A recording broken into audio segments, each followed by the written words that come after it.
বাংলাদেশ বেতার, রাজশাহী। এক্ষুনি শুনতে পাবেন স্থানীয় বাংলা সংবাদ।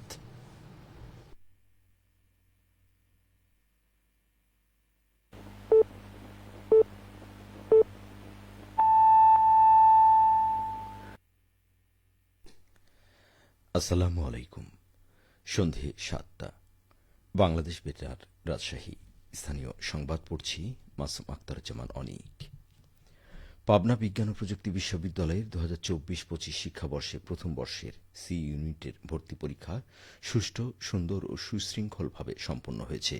আজ বেলা ১১টা থেকে ১২টা পর্যন্ত পাবনা বিজ্ঞান ও প্রযুক্তি বিশ্ববিদ্যালয় কেন্দ্রে পরীক্ষা অনুষ্ঠিত হয়। এবার ১৯টি বিশ্ববিদ্যালয়ে একসাথে গুচ্ছ ভর্তি পরীক্ষা অনুষ্ঠিত হচ্ছে। পাবনা বিজ্ঞান ও প্রযুক্তি বিশ্ববিদ্যালয়ে পরীক্ষার্থী ছিল ১,১৮১ জন। উপস্থিতির হার ছিল ৯৫.১৭%। পরীক্ষা শুরুর পর পরীক্ষা কেন্দ্র পরিদর্শন করেন উপাচার্য অধ্যাপক ড এস এম আব্দুল আওয়াল, উপ উপাচার্য অধ্যাপক ড মোহাম্মদ নজরুল ইসলাম ও কোষাধ্যক্ষ অধ্যাপক ড মোহাম্মদ শামীম আহসান প্রমুখ।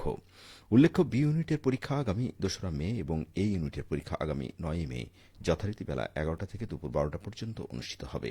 তবে স্থাপত্য বিভাগের আবেদনকারীদের পরীক্ষা ৯ মের বিকেল ৩টা থেকে বিকেল ৪টা পর্যন্ত অনুষ্ঠিত হবে। সাবেক উপমন্ত্রী অ্যাডভোকেট এম রুহুল কুদ্দুস তালুকদার দুলু বলেছেন, বিএনপি সবসময় হিন্দু সম্প্রদায়ের পাশে ছিল এবং ভবিষ্যতেও থাকবে। তাদের পাশে থেকে সকল কর্মকাণ্ডে সহযোগিতা করবে। উপমন্ত্রী আজ দুপুরে নাটোর শহরের পিলখানা কাপুরিয়াপট্টি এলাকায় শ্রী মনু মহাপ্রভুর বাৎসরিক ভোগ মহোৎসব অনুষ্ঠানে প্রধান অতিথির বক্তব্যে এসব কথা বলেন। তিনি বলেন, এদেশে যার ধর্ম সে পালন করবে। এদেশে সকল ধর্মের মানুষের সমান অধিকার রয়েছে। নাটোর জুয়েলার্স অ্যাসোসিয়েশন সভাপতি স্বপন কুমার পোদ্দারের সভাপতিত্বে অনুষ্ঠানে আরও বক্তব্য রাখেন নাটোর জেলা বিএনপির যুগ্ম আহ্বায়ক সাইফুল ইসলাম আফতাব। জাতীয় আদিবাসী পরিষদের রাজশাহী জেলা কমিটির সম্মেলন ও কমিটি গঠন করা হয়েছে। আজ সকালে নগরীতে সংগঠনের কেন্দ্রীয় কার্যালয়ে এই সম্মেলন অনুষ্ঠিত হয়। জাতীয় আদিবাসী পরিষদের কেন্দ্রীয় সাংগঠনিক সম্পাদক বিমল চন্দ্র রাজওয়াড়ের সভাপতিত্বে এই সম্মেলনে উপস্থিত ছিলেন সংগঠনের কেন্দ্রীয় সাধারণ সম্পাদক গণেশ মার্ডি, কেন্দ্রীয় সদস্য রাজকুমার সাউ, রাজশাহী মহানগর সাধারণ সম্পাদক ছোটন সর্দার, গোদাগাড়ির সভাপতি রবিন হেমব্রম, সাধারণ সম্পাদক সোনাবাবু হেমব্রম। সভায় সর্বসম্মতিক্রমে বিমল চন্দ্র রাজওয়াড়কে সভাপতি ও মুকুল বিশ্বাসকে সাধারণ সম্পাদক নির্বাচিত করে রাজশাহী জেলার ৩১ সদস্য বিশিষ্ট কমিটি গঠন করা হয়। বিদেশে চাকরি দেওয়ার কথা বলে বাংলাদেশি যুবকদের আফ্রিকার বিভিন্ন দেশে জিম্মি ও নির্যাতন করে পরিবারের কাছে মুক্তিপণ আদায়কারী চক্রের মূল হোতা জাহিদ হোসেনকে গ্রেপ্তার করেছে র্যাব।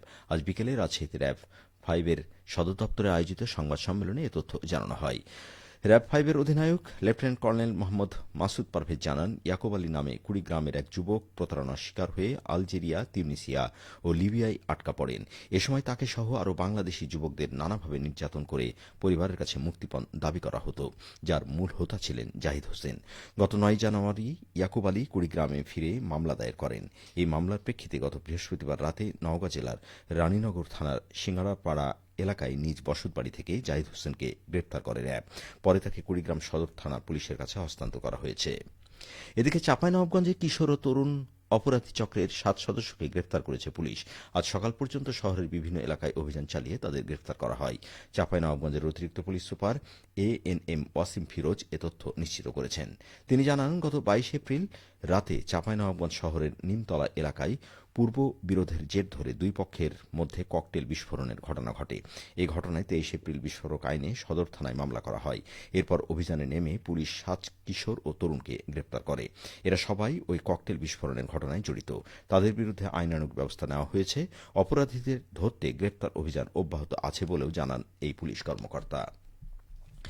নারী বিষয়ক সংস্কার কমিশনের কোরআন বিরোধী প্রতিবেদন ও কমিশন বাতিল, সংবিধানে আল্লাহর উপর আস্থা ও বিশ্বাস পুনর্বহাল এবং ফ্যাসিবাদের আমলে দায়েরকৃত মিথ্যা মামলা প্রত্যাহার ও সকল গণহত্যার বিচারের দাবিতে রাজশাহীতে বিক্ষোভ মিছিল ও সমাবেশ করেছে হেফাজতে ইসলাম।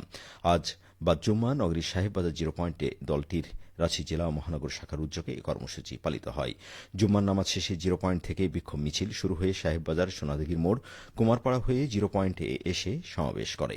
সমাবেশে উপস্থিত ছিলেন হেফাজতে ইসলামের রাজশাহী মহানগর শাখার সভাপতি হজরত মুফতি নূর মোহাম্মদ ও জেলা শাখার সভাপতি মাওলানা মোহাম্মদ ইমরান উদ্দিন।